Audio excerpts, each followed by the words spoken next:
Hello everyone, I welcome you all to work smart UPSC. आज है 5 जून 2025। चलिए start करते हैं डेली न्यूज एनालिसिस। हमारी जो फर्स्ट न्यूज है वो कह रही है कि is global warming becoming a distraction.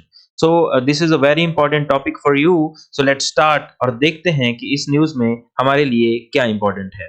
अगर हम इसके फर्स्ट ऑफ ऑल टारगेट्स के जो ओरिजिन्स हैं उनकी बात करें, पेरिस जो एग्रीमेंट हुआ था 2015 में, वहां पर कहा गया था कि हमें लिमिट करना होगा ग्लोबल वार्मिंग को 2 डिग्री सेल्सियस तक। मतलब हमारा जो टेम्परेचर है प्री इंडस्ट्रियल लेवल से 2 डिग्री से ज्यादा नहीं इंक्रीज होना चाहिए। कब तक? टिल 2100। ये पेरिस एग्रीमेंट का टारगेट था, बट इसको रिवाइज कर दिया गया था 1.5 डिग्री तक। ये प्रेशर डला था small island and developing states की वजह से। ये आपको पता होना चाहिए एसआईडीएस के बारे में।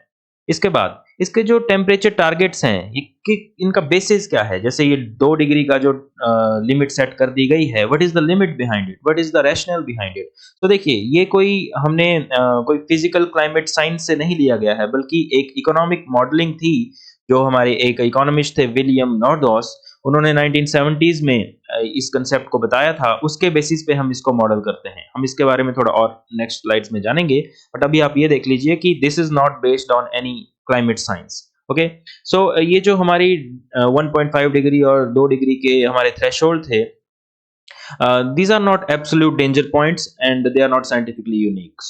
So let's read a little bit more about it.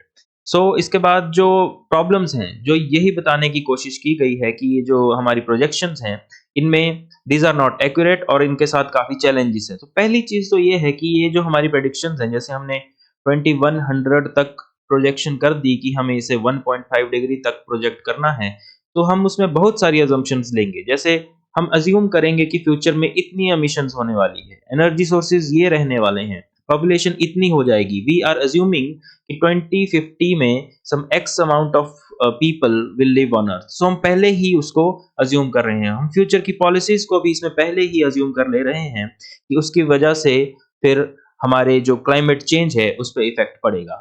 ये पूरी तरह से स्पेकुलेशन है एंड दीज आर अनसर्टेन। कोई पता नहीं है फ्यूचर में कि कौन सी पॉलिसीज आएंगी, कौन से एनर्जी सोर्सेज होंगे। This is a limitation of this model, this prediction model जो हम प्रेडिक्ट कर रहे हैं। एंड इसमें एक और चीज है, जो वार्मिंग के एस्टिमेट्स हैं वो भी वेरी कर रहे हैं। Different agencies are doing this work. और अभी लास्ट ईयर ही एक स्टडी ने बताया कि हमने 1.5 डिग्री का जो थ्रेशोल्ड है उसको 2024 में ही क्रॉस कर दिया है। अब ये देखिए, ये 1.5 डिग्री क्या है, आपको ये हमेशा ध्यान रखना होगा कि जो प्री इंडस्ट्रियल लेवल्स थे टेम्परेचर के, उनसे 1.5 डिग्री थ्रेशोल्ड बढ़ चुका है ओवरऑल प्लेनेट का। ये समझने की ट्राई कीजिएगा। यहाँ पर एक मॉडल ने कहा है कि हमने 1.5 डिग्री पहले ही क्रॉस कर दिया हुआ है। And some other models are debating कि अभी ऐसा नहीं हुआ है। These estimates are varying. Okay, ये आपको समझने की जरूरत थी। अगर हम नेक्स्ट देखें, दूसरी चीज ये है कि हम इसमें मीन ग्लोबल वार्मिंग पे ही फोकस कर रहे हैं। हम लोकलाइज्ड डेटा नहीं ले रहे हैं, बल्कि हम अर्थ एज ए होल, पूरे ग्लोबल लेवल को कह रहे हैं कि पूरे ग्लोब का जो एवरेज है उसको, ये इन दो के हमने टारगेट्स रखे थे। बट इसमें अनसर्टेनिटी है। देखिए, सो अभी कोई थ्रेशोल्ड का पता नहीं है कि वार्मिंग कहाँ पे कैटास्ट्रोफिक बनेगी। अब हो सकता है जैसे हमारा मालदीव्स है, वहां पे सिर्फ 1 डिग्री अगर बढ़ जाएगा उससे ही वहां पे कैटास्ट्रोफी आ जाए। और कुछ जगह पे जैसे यूरोप है, वहां पे हो सकता है 2 डिग्री के बाद भी इतना फर्क ना पड़े। हमें क्लियर थ्रेशोल्ड पता नहीं है ग्लोबल टेम्परेचर की जहां से कैटास्ट्रोफी को हो जाएगा। देखिए, एग्जैक्ट नंबर पे फोकस है। It diverts attention from immediate action needs. हम सिर्फ डेट इस पे नंबर्स पे ध्यान दे रहे हैं एंड जो इमीडिएट एक्शन की जरूरत है उस पर हमारा उतना ध्यान नहीं है। और एक और चीज जो मैंने आपको पहले बताई कि लोकल रियलिटीज ज्यादा मैटर करती हैं। क्लाइमेट चेंज को लोकली देखा जाता है। जैसे मान लीजिए कोई आइलैंड नेशन है, जैसे कि स्मॉल आइलैंड नेशंस हैं, तो उन पे काफी ज्यादा फर्क पड़ेगा। बट एवरेज ग्लोबली हमारी एवरेज पे इतना फर्क नहीं पड़ने वाला है। Let's move. जो डिजास्टर्स हैं क्लाइमेट की वजह से जो आ रहे हैं, वो हमारे लिए काफी बड़ा एक कंसर्न साबित हो रहे हैं। देखिए, अभी जो heat waves, floods and droughts, इनकी फ्रीक्वेंसी रिसेंटली काफी बड़ी है। अगर आप पिछले दिन का डेली न्यूज एनालिसिस देखेंगे, इसके बारे में हमने उसमें डिस्कस किया हुआ है। देखिए, लाइव लाइव्स लॉस हो रही हैं, प्रॉपर्टी का डैमेज हो रहा है और इंश्योरेंस में लॉसेस हो रहे हैं। तो इम्पोर्टेंस है हमारे लिए फोरकास्ट्स की। We need to have better and actionable forecasts. तो देखिए, अगर हमें एडैप्शन को इफेक्टिव करना है तो हमारे पास hyper local and short to medium term forecasts होंगे। अभी कुछ दिन पहले न्यूज़ में था कि IMD is working on prediction model, जो कि काफ़ी स्मॉल एरिया को 1 बाय 1 के एरिया तक को के वेदर को प्रेडिक्ट करने का ट्राई कर रहा है। सो उस तरीके के हमें कुछ हाइपर लोकल फोरकास्ट मॉडल्स चाहिए होंगे। And this global averages, these are not helpful for disaster preparedness. अगर हम ग्लोबल ही देखते रहेंगे तो हम कैसे पता कर पाएंगे कि कौन से लोकल एरिया में इसकी ज़रूरत है। Let's move ahead. सो हमें प्रायोरिटाइज क्या करना चाहिए? तो सबसे पहले इम्पोर्टेंस तो है कि हमें अर्ली वार्निंग जो सिस्टम्स हैं उन पे ध्यान देना चाहिए। यूएन का जो एक अर्ली वार्निंग फॉर ऑर्ग है, ये एम करता है ग्लोबल कवरेज के लिए, खास करके वल्नरेबल नेशंस। तो वल्नरेबल नेशंस कौन हैं? जो कि सी लेवल के काफ़ी क्लोज हैं एंड आइलैंड नेशंस हैं, उनकी बात हो रही है। और हमें अपनी डिजास्टर की जो मैनेजमेंट है उस पे काफ़ी ध्यान देना होगा। We need to have timely and accurate forecast and last mile delivery of alerts. तो ऐसा भी नहीं होना चाहिए कि मान लीजिए किसी जगह पे there is a language barrier और वहाँ तक वो जो हमारे अलर्ट सिस्टम है वो किसी और लैंग्वेज में है और वहाँ पर पता ही नहीं लग पा रहा है। So these things need to penetrate the last mile, okay? And हमें रिस्पॉन्स सिस्टम्स को भी बेटर करने की ज़रूरत है। Let's move ahead. सो इसमें देखिए, इसमें मेंस के पॉइंट ऑफ व्यू से आपके लिए काफ़ी इंपॉर्टेंट चीज़ें हैं। सो पहली चीज़ तो ये है कि शिफ्ट इन फोकस नीडेड। सो हमें ये जो हमारे थ्रेशोल्ड के लेवल्स हैं, इनको उतना सेंटर में ना लेके हमें रेजिलियंस और प्रिपेयर्डनेस पे ध्यान देना होगा। एंड मिटिगेशन एंड अडेप्शन, ये आप जानते होंगे। मिटिगेशन होता है किसी चीज़ के इफ़ेक्ट को कम करने की कोशिश करना। मान लीजिए क्लाइमेट चेंज आपके लिए कोई प्रॉब्लम क्रिएट कर रहा है, सो उसको कैसे रिमूव करें, वो होता है मिटिगेशन। एंड अडेप्टेशन होता है उसको अडेप्ट कर लेना, उसके साथ हमें जीना सीख लेना। जैसे कि मान लीजिए टेम्परेचर बढ़ रहा है, फॉर एग्जांपल लेट्स से कि sea level is rising, so sea walls को बना देना, that is adaptation technique. We are adapting to the sea level rise. So इसमें यही बताया गया है कि both are crucial, but local adaptive capacity और अर्ली वार्निंग्स को हमें ज़्यादा इंपॉर्टेंस देनी होगी। And this climate risk, this is manageable. अगर हम फोरकास्ट सही तरीके से करते हैं, प्लान अच्छा करते हैं, रिस्पॉन्स हमारा सही रहता है, so these things can be mitigated. तो ये हमारा इस पूरी न्यूज़ के बारे में था, जो कि आपके लिए इम्पोर्टेंट है। हमने नोट्स की फॉर्म में यहाँ पे प्रिपेयर कर दिया और जो समझाने की ज़रूरत थी वो आपको बता दिया गया है। तो यहाँ पे अब लास्ट में हम ये देखेंगे कि ये न्यूज़ क्यों इम्पोर्टेंट है। तो सो first of all, GS paper 1 में जो जियोग्राफी का पोर्शन है, उसके जो सब टॉपिक्स हैं उसके लिए ये इम्पोर्टेंट है। जीएस 3 में एनवायरनमेंट एंड इकोलॉजी, उसमें कि क्लाइमेट चेंज काफ़ी इम्पोर्टेंट टॉपिक है। और आपका डिजास्टर मैनेजमेंट आता है, वहाँ पर भी ये चीज़ें आप कोट कर सकते हैं कि 1.5 डिग्री पे ध्यान ना देते हुए हमें कुछ और चीज़ों पे भी ध्यान देने की ज़रूरत है। ऐसे में आप ये चीज़ें कर सकते हैं, climate ethics, sustainable development and governance में भी, कि रोल ऑफ इंटरनेशनल एग्रीमेंट्स, जैसे पेरिस एग्रीमेंट्स की बात यहाँ पे की गई है। सो वो चीज़ें आप देख सकते हैं। तो let's move ahead to the next news. तो अगली न्यूज़ जो आ रही है, that is also about environmental crisis, क्योंकि आपको ध्यान होगा कि आज एनवायरनमेंट डे भी है। So 5th of June is environment day. So आज इसमें एनवायरनमेंट की काफ़ी ज़्यादा न्यूज़ है। तो ये यहाँ पर एक चीज़ इसमें डिस्कस की गई है कि क्या जो इंडिया का एनवायरमेंटल क्राइसिस है, क्या वो हमने और ज़्यादा बढ़ा दिया है, क्या ये प्रॉब्लम और बड़ी कर दी है। सो लेट्स सी कि इसमें हमारे लिए क्या इंपॉर्टेंट है और आप इसके बारे में एक बार डीपली एनालाइज कर सकें। सो देखिए, कॉन्टेक्स्ट तो यही है कि आज एनवायरमेंटल डे है और इसमें इस न्यूज़ में एनालाइज किया गया है 2015 से 24, ऑलमोस्ट 10 इयर्स लास्ट डेकेड में जो एनवायरमेंटल सिचुएशन है उसको इंडिया की, उसको एनालाइज किया गया है। सो देखिए, इंडिया और ग्लोब में 3 मेजर प्रॉब्लम्स आ रही हैं एनवायरनमेंट से रिलेटेड। एक है कार्बन एमिशंस, एक है बायोडाइवर्सिटी लॉस और एक है pollution. So these are intertwined together, ये इसमें बताया गया है न्यूज़ में। सो ग्लोबल एमिशन जो है कार्बन डाइऑक्साइड के, वो इन 10 सालों में 34 से 37 तक गए हैं। एंड इंडिया के 2.33 से 3.12 तक गए हैं। इसका जो मेन ड्राइवर है कार्बन एमिशंस का, that has been coal and oil dependency. So ये तो आप जानते ही हैं कि कोल को कहाँ यूज़ किया जाता है, मेनली पावर जनरेशन के लिए यूज़ किया जाता है, एंड ऑयल को मेनली ट्रांसपोर्ट में यूज़ किया जा सकता है। The second issue related to environment in the past decade has been biodiversity loss. So इसमें आप देखिए कि स्पीशीज एक्सटिंक्शन काफी ज्यादा बढ़ चुकी है एंड इकोलॉजिकल डिस्ट्रप्शंस हम देख रहे हैं। इंडिया के पास क्या चैलेंज है? Deforestation, wetland degradation and monoculture agriculture. ये हमारी सबसे बड़ी प्रॉब्लम है। So these are the Indian problems and biodiversity loss is the second part of this trinity. The third part is pollution. So देखिए India के पास बहुत सारी मोस्ट पोल्यूटेड कंट्रीज जो हैं वो इंडिया में ही है। So India is one of the most polluted countries globally. सबसे ज्यादा पोल्यूटेड देश में से हमारा एक देश आता है। एयर पोल्यूशन हमारा काफी एक्यूट है। दिल्ली तो ग्लोबल पोल्यूशन इंडिसेस में टॉप करता है। सो हमारे लिए काफी ये प्रॉब्लम की चीज है।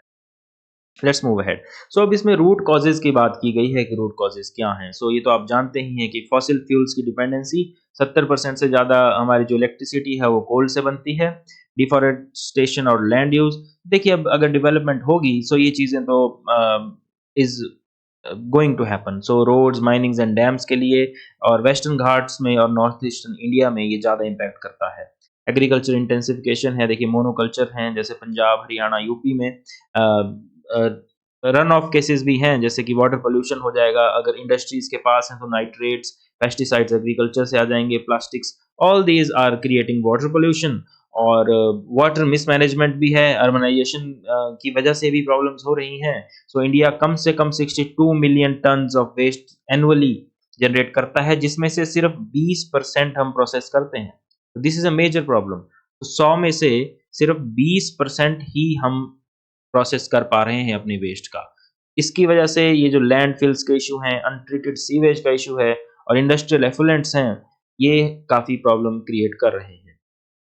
And over consumption and global supply chain. तो देखिए ये जो पोल्यूशन है ये आउटसोर्स हो रहा है ग्लोबल साउथ में ग्लोबल नॉर्थ की वजह से।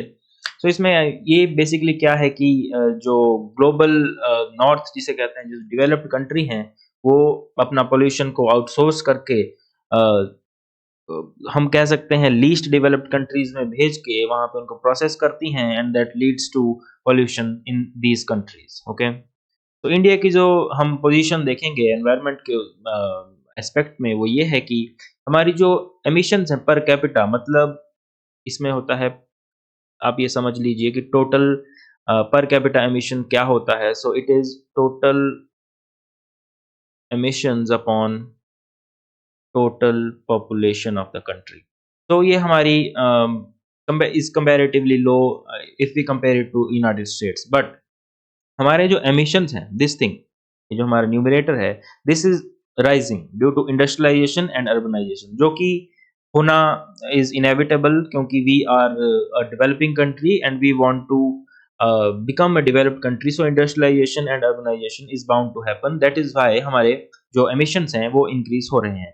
Vulnerable groups की अगर हम बात करें, जो गरीब लोग, rural people and urban slums, these people are suffering most from pollution and climate shocks. इसमें आप देखिए कि बहुत सारी बीमारियां जो pollution से related हैं, lungs के problem जो pollution से related हैं, these are mostly prevalent in poor slum areas. That is the reason. So यहाँ पे आप vulnerable groups भी इसमें discuss कर सकते हैं। तो इंडिया क्लाइमेट इम्पैक्ट्स भी झेल रहा है, जैसे हीट वेव्स काफ़ी इंटेंसिफाई हो गए हैं। ये हमने अभी लास्ट कुछ दिनों में ये डिस्कस किया है डीएनए में हमारे, शायद लास्ट 1 और 2 डेज़ में ये डिस्कस हुआ है हीट वेव्स के बारे में, फ्लड्स, इरेटिक मानसून। इस साल भी आप देखेंगे कि monsoon has arrived early. So it has been caused due to this historical emission of developed nations. Let's move. So way forward क्या है? देखिए सबसे बड़ी चीज तो है कि ग्लोबल नॉर्थ को अकाउंटेबिलिटी लेनी होगी। सो ग्लोबल नॉर्थ कौन है? These are the developed countries who are responsible for these global warming issues, क्योंकि उन्होंने काफी टाइम से एनवायरनमेंट को पॉल्यूट किया है और उस वजह से अब पूरे वर्ल्ड को प्रॉब्लम हो रही है। तो उनको अपने एमिशंस को कम करना होगा। और क्लाइमेट फाइनेंस, जो कि एक बहुत ही इम्पोर्टेंट टॉपिक है आपके सीओपी में दिस ईयर, इसकी फाइनेंसिंग के लेकर ही इंडिया ने प्रॉब्लम्स वहाँ पे खड़ी की थी कि आप इसको 300 बिलियन नहीं बल्कि वन 1000 बिलियन तक लेके जाइए। सो ये चीज़ भी है and they need to cease their outsourcing of pollution to the least developing countries. So इनको अकाउंटेबिलिटी लेनी होगी। कॉर्पोरेट रिस्पॉन्सिबिलिटी पे भी हमें ध्यान देना होगा। जो भी इंडस्ट्रीज हैं जो कि यहाँ पर कार्बन एमिशंस कर रही हैं, हमें एनफोर्स करना होगा कार्बन टैक्सेशन को और हमारे laws, these laws should be green compliance laws, ठीक है।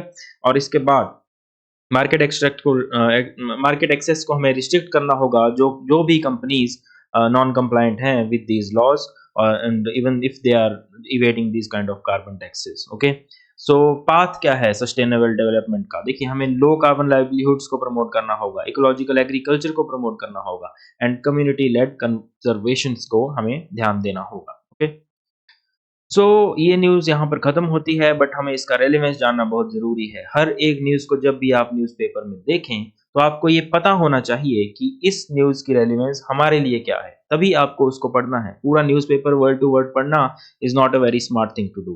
सो फर्स्ट ऑफ ऑल जीएस 3 में अगर हम देखें, सो एनवायरनमेंट एंड इकोलॉजी के पोर्शन में this news caters to geography because climate change के इम्पैक्ट जो मानसून पर होंगे, बायोडायवर्सिटी पर होंगे और नेचुरल रिसोर्स पर होंगे। गवर्नेंस, देखिए ग्लोबल और नेशनल इंस्टीट्यूशंस का क्या रोल है एनवायरनमेंट गवर्नेंस में। इंटरनेशनल एग्रीमेंट्स क्या हैं, जैसे कि मैंने पेरिस एग्रीमेंट की बात यहाँ पे की हुई है, सीओपी की बात यहाँ पे की हुई है, ठीक है। तो एनवायरनमेंट का करंट अफेयर्स तो ये है ही। एक्ट एंड इनिशिएटिव क्या है, जैसे ईपीए है, नेशनल क्लीन एयर प्रोग्राम है। तो ये प्रीलिम्स के पॉइंट ऑफ व्यू से इंपॉर्टेंट है। Okay, so let's move ahead. So next जो हमारी न्यूज़ है that is also related to environment and ये एक रिसर्च हुई है जो बता रही है कि एयर पोल्यूशन है, it is leading to premature birth. तो इसमें क्या हुआ है, इस न्यूज़ का क्या रेलिवेंस है और इस न्यूज़ को पूरी तरह से जानते हैं। Let's move ahead. सो ये जो स्टडी हुई है, एक यूएस में ये स्टडी हुई है, ये बता रही है कि जो पीएम 2.5 जो है एयर पोल्यूशन, उसकी वजह से प्री मैच्योर बर्थ्स हो रहे हैं प्रेग्नेंट वुमन में। तो जानते हैं इसमें और क्या है। तो ये जो इंस्टीट्यूशन है, this is emery university in USA, इन्होंने 330 अफ्रीकन अमेरिकन प्रेग्नेंट वुमेन पे ये स्टडी की है in Atlanta which is in US. तो वहाँ पे ये स्टडी की हुई है। सो ये कनेक्ट करता है पीएम 2.5 के पोल्यूशन से अर्ली बर्थ को, कि किस वजह से जहाँ जिस एरिया में 2.5 पीएम 2.5 ज़्यादा होता है वहाँ पर प्री मेच्योर बर्थ्स ज़्यादा हो रहे हैं। सो कौन से एंजाइम इसके लिए रिस्पॉन्सिबल है, क्यों ऐसा हो रहा है, वो इसमें हम जानेंगे। सो देखिए, पहली चीज़ तो ये है कि उन्होंने इसमें क्या देखा, हायर रिस्क जोन कहाँ पर हैं। These are the areas near highways जहाँ पे 2.5 जो पीएम 2.5 है उसका एक्सपोजर ज़्यादा है in near highways if we compare these to outskirts, ठीक है। तो बायोमार्कर्स उन्होंने ढूंढे, दो हैं इसमें, कॉर्टेक्सोलोन एंड लाइजोपीई। तो ये क्या है, दीज आर द एंजाइम्स जो हमारी बॉडी में पाए जाते हैं। देखिए, this is a glucocorticoid, it affects the metabolism regulation, inflammation and immune response. And second one, ये हमारी सेल फंक्शन को uh, देखता है, fetal development, that's why premature births हो रहे हैं। So this enzyme is, this lipid is very important and immune function. तो ये कैसे इफेक्ट होते हैं उसके बारे में जानते हैं। मैकेनिज्म क्या है, देखिए ये जो पीएम 2.5 है जैसे ही हमारी बॉडी में आएगा, ये डिसरप्ट करता है हमारे जिस तरीके से प्रोटीन को डाइजेस्ट किया जाता है और एब्जॉर्ब किया जाता है। सो जब ये डिसरप्शन होती हैं, इनकी वजह से जो हमारी फीटल डेवलपमेंट है, मतलब जो हमारा जो बेबी है उसकी जो डेवलपमेंट है उस पर इफेक्ट पड़ता है। सो जिसकी वजह से ही higher risk of premature deliveries है। मतलब आप समझिएगा, यहाँ पर आप देखिए, ये जो दो एंजाइम्स हैं जब इनके साथ पीएम 2.5 रिएक्ट करेगा, तो ये जो हमारे प्रोटीन्स हैं जिस तरीके से ये एब्जॉर्ब होते हैं बॉडी में, उसको अफेक्ट करेगा। अगर ये उसको इफेक्ट करेगा, तो if this protein is responsible for foetal development, तो वो सही तरीके से डेवलप नहीं कर पाएगा। आई होप आपको ये समझ आ गया होगा। पब्लिकेशन हुई है इसकी, एनवायरमेंटल साइंस एंड टेक्नोलॉजी एक जर्नल है उसमें, और ये सिग्निफिकेंस इसका ये है कि ये बायोलॉजिकल एविडेंस दे रहा है कि PM 2.5 is linked to premature births। So ये काफी इम्पोर्टेंट हमारे लिए स्टडी है। सो ये यहाँ पे मैंने आपको बता दिया। Let's move ahead. सो ये इस न्यूज़ में था और इसकी रेलेवेंस आपके लिए काफ़ी ज़्यादा है। देखिए, जीएस पेपर 3 में जो एनवायरनमेंट वाला पार्ट है और एसएनटी में भी ये है कि डायरेक्टली पॉल्यूशन का ह्यूमन हेल्थ पे क्या फ़र्क पड़ता है। That's why this news is very important. GS 2 में हेल्थ सेक्टर से रिलेटेड इश्यू और इसमें क्या पॉलिसीज़ बनाई जा सकती हैं, वल्नरेबल सेक्शन क्या है, because women are definitely a vulnerable section. ये स्टडी यूएस की है बट इसके रेप्रिकॉशन तो इंडिया में भी होंगे। हमारे यहाँ भी पीएम 2.5 की जो वैल्यूज़ हैं, they have been really higher, may be higher than Atlanta जहाँ पे ये स्टडी हुई है। एंड ऐसे थीम्स में भी काम आ सकता है। And PM 2.5 this all are important for you. Okay, so let's move ahead to the next news. So अभी गवर्नमेंट ने क्या कहा है कि जो हमारा नेक्स्ट सेंसस है वो मार्च 2027 तक पूरी तरह से कंक्लूड हो जाएगा। तो जानते हैं इस न्यूज़ में आपके लिए क्या इंपॉर्टेंट है। So let's move ahead. So देखिए, ये जो हमारा सेंसस है ये पहला डिजिटल सेंसस होगा। तो डिजिटल सेंसस से आप देख लीजिए कि जो भी आपके घर पे सेंसस करने वाले आएंगे उनके हाथ में एक टैब होगा। तो लास्ट टाइम जो आए थे उनके हाथ में कुछ कागज थे। इस तरीके से आप समझ सकते हैं कि this is going to be the first digital census of the country. और ये डेट बताई हुई है, इससे पहले इसको कंक्लूड कर देंगे। इसमें एक चीज ध्यान देने वाली है कि 2011 के बाद 2021 में सेंसस होना था, but this is happening after a gap of 16 years instead of 10 years. हम जानेंगे आगे। और ये पहला पोस्ट इंडिपेंडेंस सेंसस होगा जिसमें कास्ट की एनुमरेशन होगी। जो ये कास्ट सेंसस आजकल काफी न्यूज में है पॉलिटिकली। सो 1931 के बाद this is the very first time कि हम इसमें कास्ट के डेटा को भी ऐड करने वाले हैं।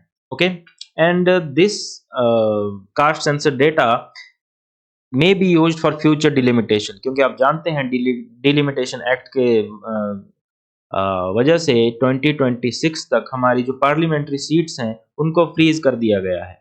बट यहाँ पर फिर से डिलिमिटेशन एक्ट आएगा। आपको पता होना चाहिए डिलिमिटेशन एक्ट क्या है, because we can not discuss here in this news because it will take a lot of time. So जो हमारा डिलिमिटेशन एक्ट आने वाला है 2026 में, उसमें ये इस डाटा को यूज करके पार्लियामेंट की सीट्स को बढ़ाया जा सकता है। ठीक है, let's move ahead.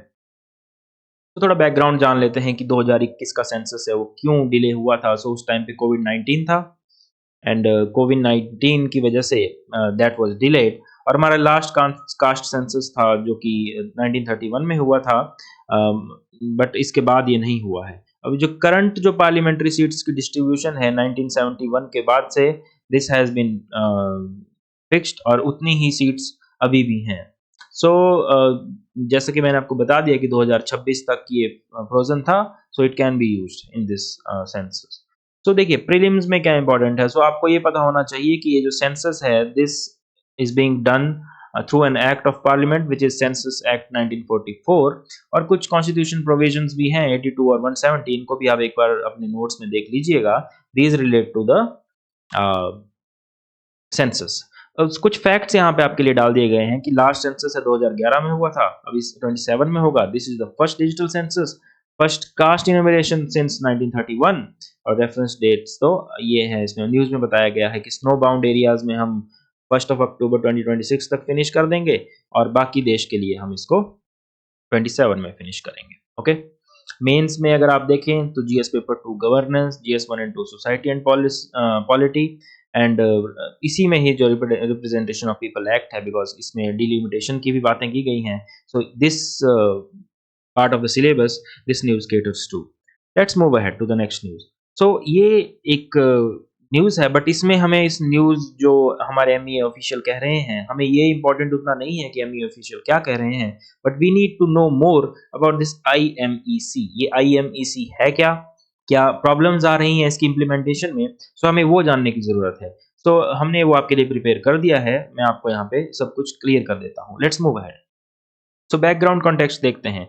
India, Middle East, Europe economic corridor. So इसमें क्या है, इंडिया से लेके यहाँ इंडिया से पहले ये मिडल ईस्ट जाएगा एंड बाय रोड ये मिडल ईस्ट को क्रॉस करेगा and then through Mediterranean sea it will connect in Italy through this shipping lane. So this is ship, rail, ship, shipping and rail ये and road ये connect होगा हमारा IMEC। चलिए इसके बारे में जानते हैं। ये मैंने आपको इसमें आपको मैप के बारे में थोड़ा पता होना चाहिए कि इंडिया से पहले इसको मिडल ईस्ट से कनेक्ट किया जाएगा and then through rail and road ये इज़राइल तक जाएगा and through the port from the port of Israel it will go through the Mediterranean sea to Europe. So एक तरीके से ये इंडिया को, मिडल ईस्ट को और यूरोप को कनेक्ट करेगा। सो जानते हैं ये इसके बारे में थोड़ा और कि ये क्या चीज़ है।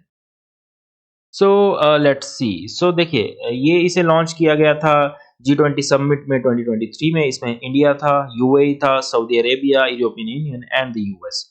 ये क्यों इसको लाया गया है? It aims to improve the trade through multi modal corridor, ये आपको बता दिया है।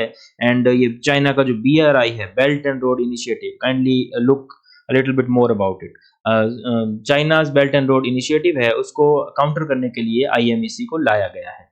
एंड इसमें जो न्यूज़ में भी बताया गया है कि प्रॉब्लम क्यों आ रही है। So problem is the tensions in West Asia, जो इज़राइल और गाज़ा का कॉन्फ्लिक्ट चल रहा है। बिकॉज़ यहाँ पर जो मैंने आपको बताया, ये जो वेस्ट एशिया है, यहीं पर ही ये कॉन्फ्लिक्ट चल रहा है और अगर यहाँ पर डेवलपमेंट नहीं हो पाएगी, तो हम वेस्ट एशिया को यूरोप से कनेक्ट नहीं कर पाएँगे इन दिस IMEC। सो इस वजह से इसकी इम्प्लीमेंटेशन में हमें प्रॉब्लम्स आ रही हैं। तो प्रीलिम्स के लिए क्यों इम्पोर्टेंट है? तो देखिए IMEC क्या है, when and why it was launched, और ये G20 समिट में लॉन्च किया गया था।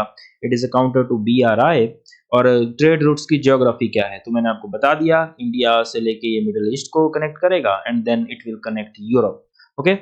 सो इसके बाद अगर हम देखें मेंस में जो इसकी क्या रेलेवेंस है, तो जीएस पेपर 2 में it is relevant and GS paper 3 infrastructure and economy, वहाँ पे भी इसकी रेलेवेंस है। आप एक बार इसको पॉज़ करके इनको देख लीजिएगा बिकॉज़ इसमें कुछ समझाने वाली चीज़ नहीं है। You can just read these things.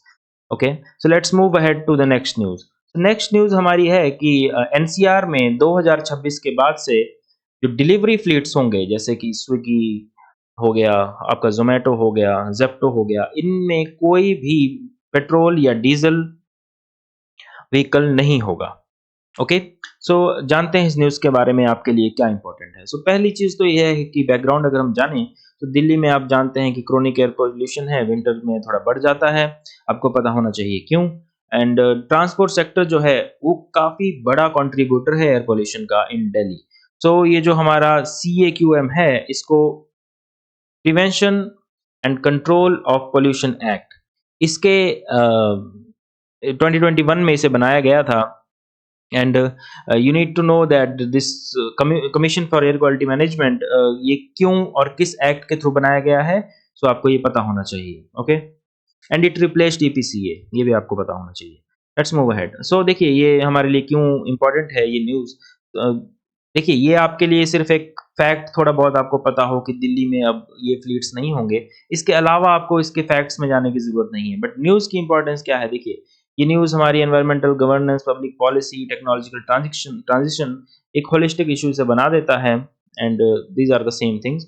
So ये जो हमारे एनवायरमेंटल इश्यूज़ हैं, सस्टेनेबल ट्रांसपोर्ट, इसको ये एड्रेस करता है।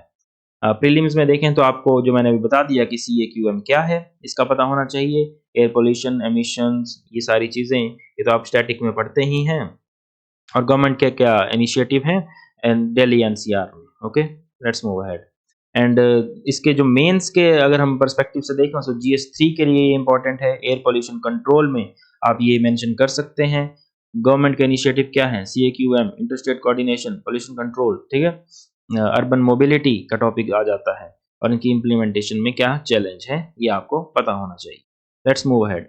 सो एक और चीज़ यहाँ पे, इसमें कुछ ज़्यादा है नहीं, बट अभी गवर्नमेंट ने सिर्फ अनाउंस किया है कि हम पॉलिसी लाएँगे। सो गवर्नमेंट ने कहा है कि we will bring a national policy on senior citizen. So इसमें कुछ फैक्ट्स थे जिनके लिए मैंने इसको ऐड किया है। सो ये एस्टिमेट किया जा रहा है कि 20% of the country will be senior citizens by 2047। तो यहाँ पर काफ़ी सीनियर सिटीजन्स को कंसीडर किया जाता है कि they are also dependent people. So 20% of the population will be senior citizens by 2047. So that is why we need to have a national policy for our senior citizens. इसमें एक और चीज़ यहाँ पे बताई गई है कि ये तो मैंने आपको बता दिया, बट करंटली हमारे पास 8.23% सीनियर सिटीजन्स हैं। So this is the news that government is trying to bring national policy. Okay. एक और न्यूज़ है कि ई आधार जो ऑथेंटिकेशन है, ये मैंडेटरी होगा तत्काल टिकट्स के लिए। सो आप इसको डिजिटल गवर्नेंस के जो टॉपिक है वहाँ पे उस नज़र से आप इसको देख सकते हैं। इसमें बताया गया है कि हम we will try to prevent the malpractices by making this authentication mandatory in call tickets, और पहले से ही ये फैसिलिटी है कि 24 टिकट्स पर मंथ आधार से अगर कोई अकाउंट लिंक्ड है आईआरसीटीसी में तो उसको किया जा सकता है। इसमें आपको यही जानने की ज़रूरत है कि this is a part of digital inclusion. Okay, let's move ahead. So यहाँ पर जो हमारे ये न्यूज़ है कि जो हमारे अरविंद पेनेंग्रिया जी हैं, who is the chairman of finance commission, so वो कह रहे हैं कि काफ़ी स्टेट्स हैं वो डिमांड कर रही हैं कि हमारा जो टैक्स रेवेन्यू है, जो कि 16th अभी करंटली जो फाइनेंस कमीशन चल रहा है उसमें 41% जितना भी रेवेन्यू गवर्नमेंट सेंट्रल गवर्नमेंट के पास आता है उन्हें 41% उसका शेयर स्टेट गवर्नमेंट्स को देना होता है। But most of the states, यहाँ पे बताया गया है कि मोर देन 22 स्टेट्स डिमांड कर रही हैं कि हमें 50% शेयर कर दिया जाए ताकि we can boost our finances. तो यही इसमें न्यूज़ है। आपको इसमें 1-2 चीज़ें और पता होनी चाहिए। एक तो 41% वाला जो डेटा है आपको मैंने बता दिया, एंड दिस इज़ ये अभी जो फाइनेंस कमीशन चल रहा है this is the 16th finance commission, और इसको 2023 में कॉन्स्टिट्यूट किया गया था और इन्हें इस साल अक्टूबर 31 में अपनी रिपोर्ट को सबमिट करना है। So that's it about the daily news analysis for 5th of June. I hope आपको हर एक न्यूज़ डीपली समझ आई है। जो भी टॉपिक्स इसमें इम्पोर्टेंट थे हमने उनको कवर किया है और आपको ये भी समझाने की कोशिश की है कि प्री और मेंस में किस तरीके से ये टॉपिक्स इम्पोर्टेंट है। So I hope you liked the video, and if you liked it, kindly hit the like button, subscribe to the channel, and share it with your fellow aspirants. And I hope that you will come again and watch our next video. So till then, thank you so much, and have a great day. Thank you.